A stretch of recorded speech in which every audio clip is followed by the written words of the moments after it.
Here are 3 ways I manage my money as a 24-year-old homeowner. The first is to set a budget, very simple, but also with that, track every single thing that you purchase every month. Every week, I sit down and I go back and look at my purchases and I write every single one into a manually tracked spreadsheet. So I'm actually doing the active consideration of these are all of the things that I bought. I have to transfer that over to the spreadsheet and really ruminate over those purchases. And then, of course, that rolls up into a comparison against my budget where I can see how much I spent in each category within my needs or my wants, see where my money is going every month. If you haven't already, you need to look back into your expenses in 2025, potentially go back into the month of October or November before, things ramped up to spend more money in December, and understand what you were spending on various different things and set a budget for 2026. The second tip is to pay yourself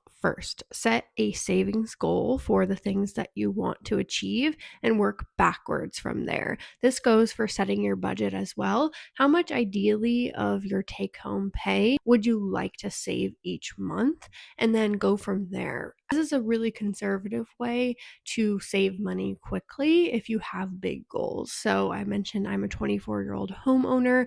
That means that when I was in college, I was putting aside as much money as possible for my full-time job as I could while supporting myself through school. But I prioritized savings because I knew I wanted to buy a house as soon as I could after I graduated. Same thing goes for my first year or so in my career.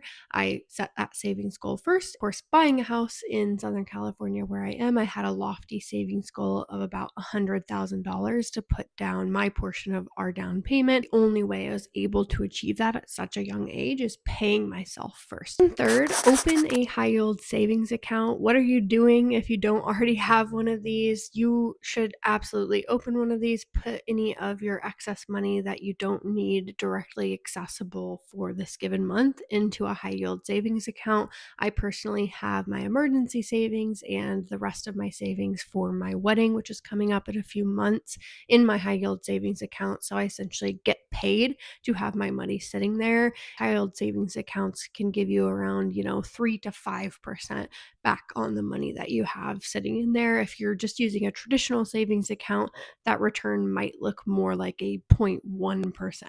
So pretty significant change there. Make your money work for you even when it's just sitting there. So hopefully this was helpful.